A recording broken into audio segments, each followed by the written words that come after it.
President Biden has been known to use a cheat sheet or two, including this week at the G7 summit. So let's go off the wall and look at the talking points, cheat sheets, and clear-cut directions Joe Biden has been given throughout his presidency. Here's the latest. This was from this week. Love that graph. At the G7 summit.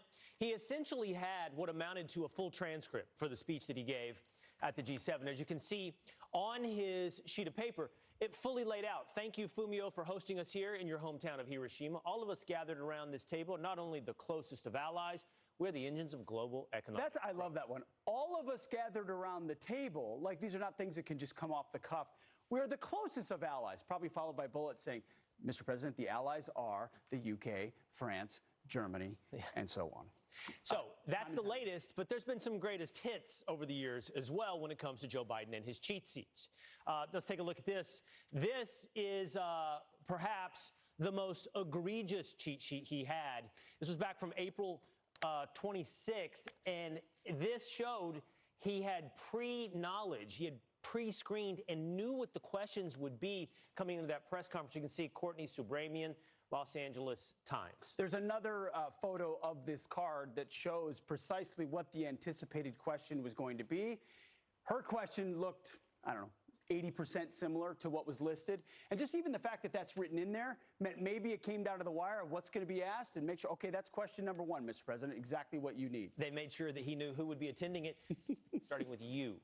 You will be at. Just in case you didn't know. And usually it says something like, you introduce yourself as well, which is helpful. It can be. It says it's in the Oval Office, too, in case he doesn't know where he is. So this is one example. We got another example for you as well, pretty similar to the one we just provided for you, if we can switch to the next wall. This is the G20 cheat sheet from November of 2022. Always you in capital letters. Just so it never misses it. Right there. You will sit at the center, front tables alongside. You know, I can understand the names of presidents from foreign countries. Those can be tricky. You will deliver the opening remarks. Not anyone else in your vicinity. You for 5 minutes. You are the president. Do not forget that. Here's another one. This might rival for the most egregious. This was a Wind executive meeting cheat sheet from June of 2022. You enter the Roosevelt room. And this one's good right here. I mean, it's blown up here. You take your seat. Don't take anyone else's seat. Don't take anyone. And in the Roosevelt room, by the way, there's a chair that's a little bit taller for the president right at the end of the table. Finding your seat, not difficult. You depart. It's unbelievable. That's from June of 2022. You thank participants. It's really good. And then you remember, I think we still have the one from the beginning of his presidency as well. I don't know if we still have that one, but it all started off at the beginning of his presidency when we started seeing these cheat sheets come into play, where he had a full list pictured of all the attendees in the room. You can see there everyone who is scheduled to meet in March 2021. And again, it's the United States now ranks 13th globally in infrastructure, bridges. It's his talking point. That's what he's going to hit in this meeting. Come on. I mean, who doesn't like pictures? Pictures are helpful. Let's be full disclosure here.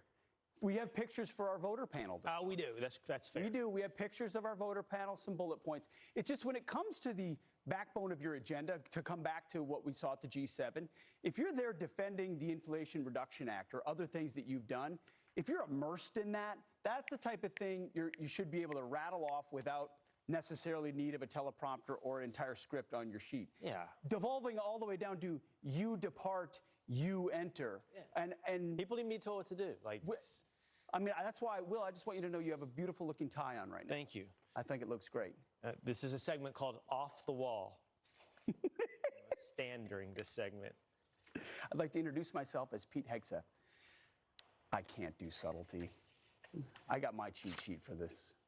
It helped me out throughout. I pointed at the wall because the cheat sheet told me to. Not me. I winged it. Hey, 63% of Americans worry about the president and whether or not he has the mental sharpness to handle the job. There's no coincidence as to why this is a concern among Americans. And that's why you see a majority of Democrats even wishing they had a different nominee or candidate. in 2024. We wish him well, but you can't ignore what you see. No, and you shouldn't. It's not just making light, and it's not just poking fun. It is actually talking about the mental capacities of the leader of the free world. That's exactly right. All right, Rachel, over to you. I have 2 words for you guys. Easter bunny. That too. Right. That too. All right. Thanks. Great stuff.